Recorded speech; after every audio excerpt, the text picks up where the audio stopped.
welcome back to Handy Andy. Today I'm gonna see if I can work on some of the X-carve, finish up the box behind me, get the top cut and then get the hinges mounted, so then I can work on the back panel and then seal it up and get all the electronics all wired up so we can take this back to work. Alright, let's see where I get. Thanks for joining me again.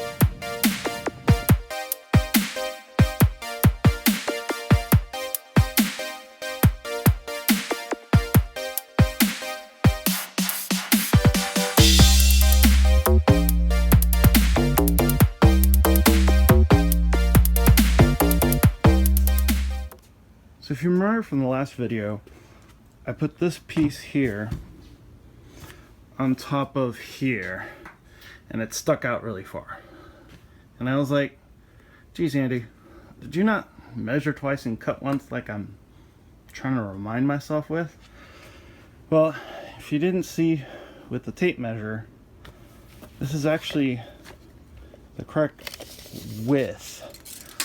So 44 and a half. When I went to go measure it the other way, but I realized it's exactly 48 inches or 4 feet. This is telling me I never cut it down to the 32 inches and 3/8 I needed to. So what I did here is I have two marks. I have the mark I want to cut at and then the mark I want to put my guide at.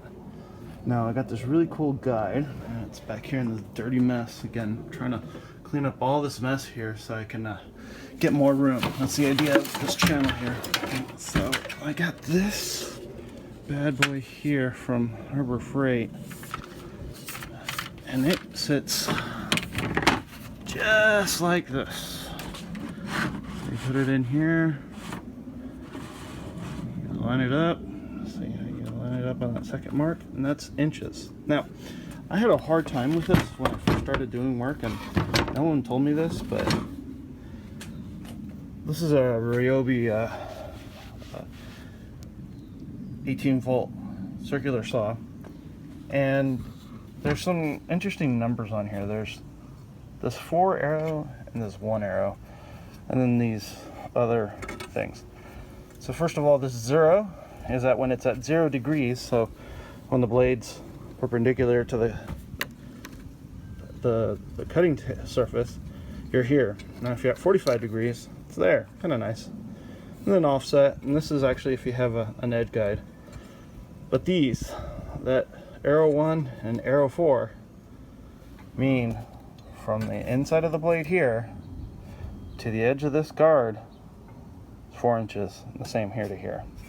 So what I did here is that I have a 1-inch mark, so when I come cutting with the saw this way, I will hit my marks. Alright, so I'm going to put this back up and put the time lapse back on and see where I get, and then dry fit this. Also, I don't know if I have all the materials to finish this yet, so we'll get to where we're going and then figure it out.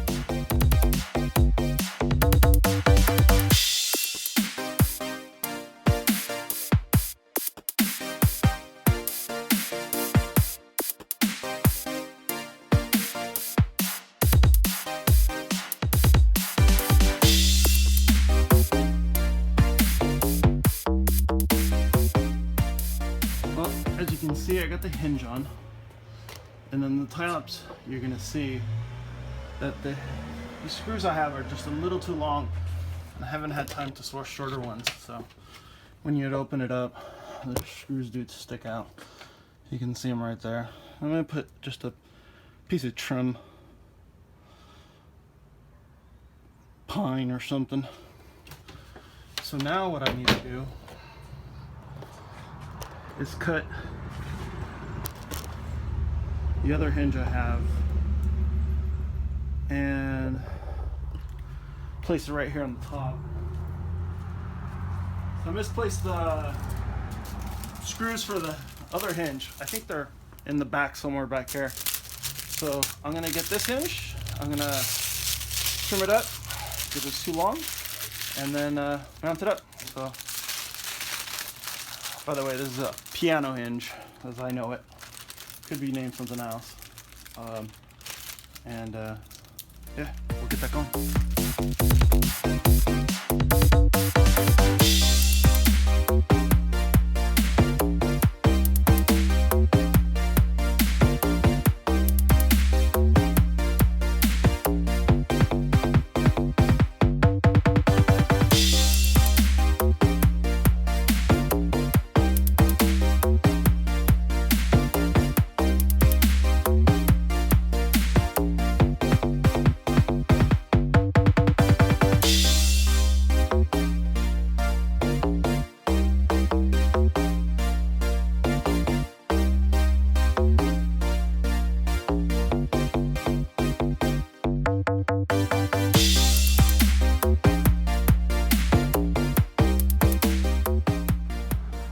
So what I did here is that I taped with blue tape, of course, as I love to use.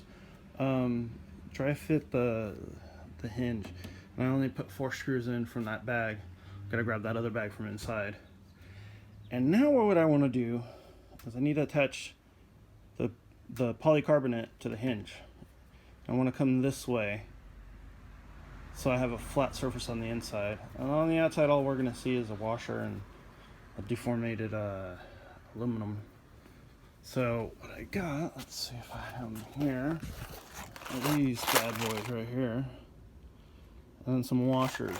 So let me go find the washers, and I gotta figure out how I'm gonna, probably what I'll do is that tape that we see here, I want to tape it permanently to the hinge, add some more tape, peel it off, put a more tape, and I got to take off some of this, some of the safety, you know, so that it stays nice and clean, so we can see where, so you can see where that hole is there. And I was told I can use whatever I want to screw this. So yeah, let's see if that holds up. All right, put it back onto the time lapse and see where we get. All right.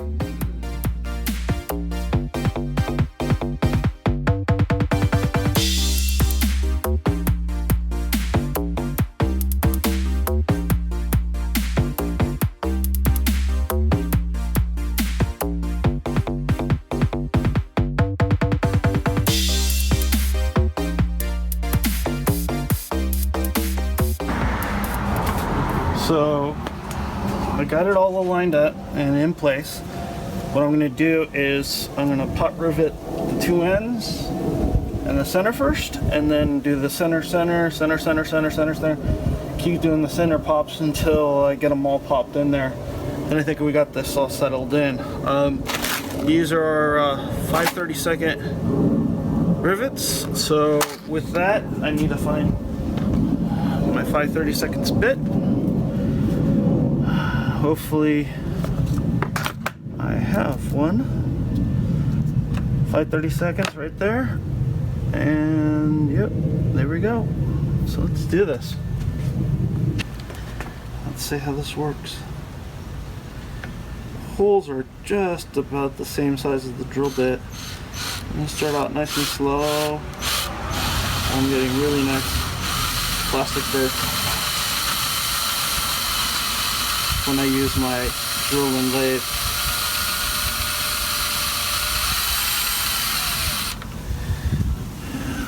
A little over halfway through.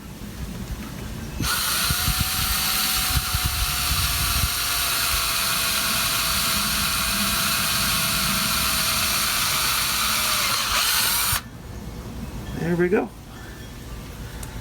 So got a nice little hole there. No cracking on that side, but I really don't care, because even if it chips a little bit, these little pop rivets are going to hide everything. Now the question is can I find my pop rivet gun? So that's what I'm going to be putting in here. I know it looks kind of long, but I wanted to make sure I had enough meat here. And I do. Probably way too much. Probably could have gotten away with a 1/2 inch one. And you know what? Probably gonna do that. I'll show you guys why. That had way too much cleanup. Look at that. Probably see it's sticking out way too much. I was hoping only that much. I was thinking I would have other material here.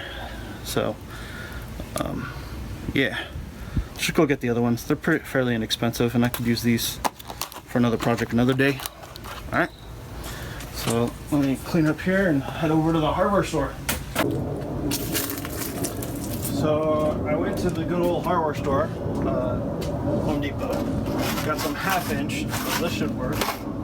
So also ended up getting some hinges. So I want to make a gantry system for the hose when the router is running about. So I got that. I also got some 4-inch hosing, what I need for the cleanup system for the dust collection.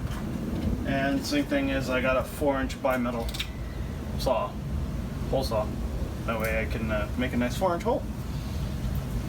So let me get my smock back on and let's get at this.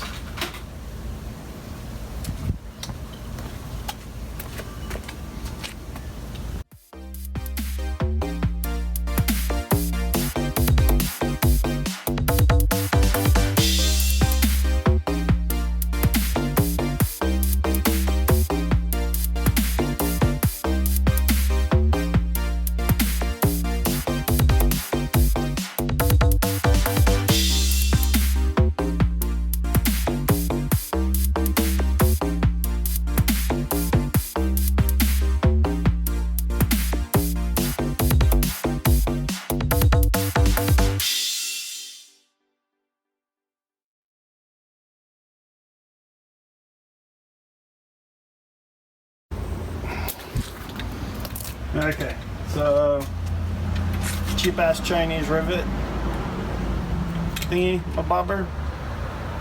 It's garbage. The little teeth inside that pull the pin here broke right off. I'm gonna have to go get a new one.